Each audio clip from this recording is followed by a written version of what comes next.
24 prill, nga trishtimi në gëzim. Jezusi u tregoi atyre duart dhe brinjën. Atëherë dishepujt u gëzuan duke parë Zotin. Gjoni 20:20. Pashka e parë nuk dukej si një fest tipike pashke. Para se të zbulohej ringjallja e Jezusit, dita u karakterizua nga lotët, dërmimi dhe hutimi, jo nga gëzimi, shpresa dhe lavdërimi. Të shtyrë nga frika, dishepujt u mblodhën për të mbrojtur njëri tjetrin, jo për të kënduar Krishti Zoti, sot u ringjall, aleluja. Ata u ulën të pikëlluar. Historia e tyre kishte marrë fund, dhe tani ishte hapur një faqe bosh. Ose kështu mendonin ata.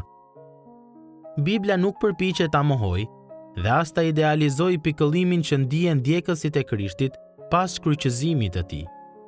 Ata nuk e kuptuan se ç'kishte ndodhur dhe sigurisht që nuk e dinin se ç'do të ndodhte më pas. Trishtimi i tyre zbulon kufizimet e njerëzimit për të njohur tablon më të madhe.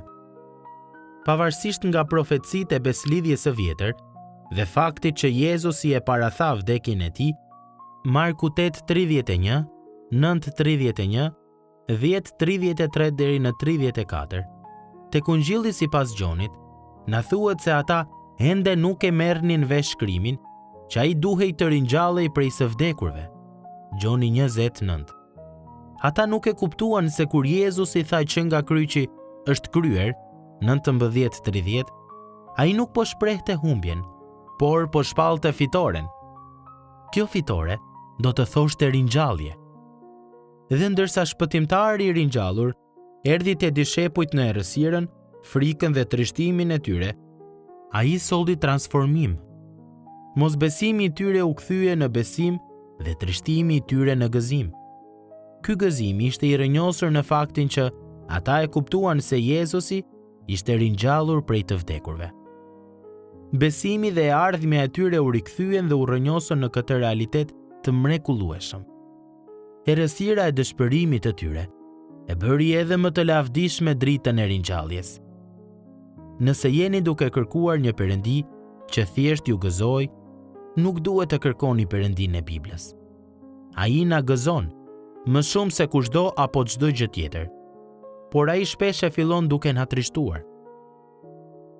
Ne jemi të trishtuar nga kjo botë e thyer, të pikëlluar nga mëkati ynë, të pikëlluar që në kryq Jezusi vdiq për ligësinë, mosbindjen dhe mosinteresimin ton.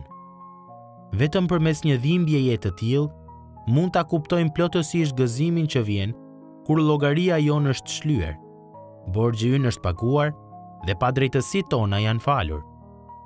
Ne mund ta përjetojmë gëzimin e një dashurie që na do, edhe pse nuk jemi të denjë për të.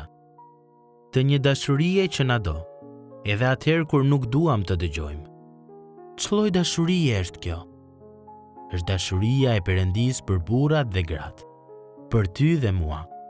Sot, largoje vështrimin nga vetja dhe shiko atë.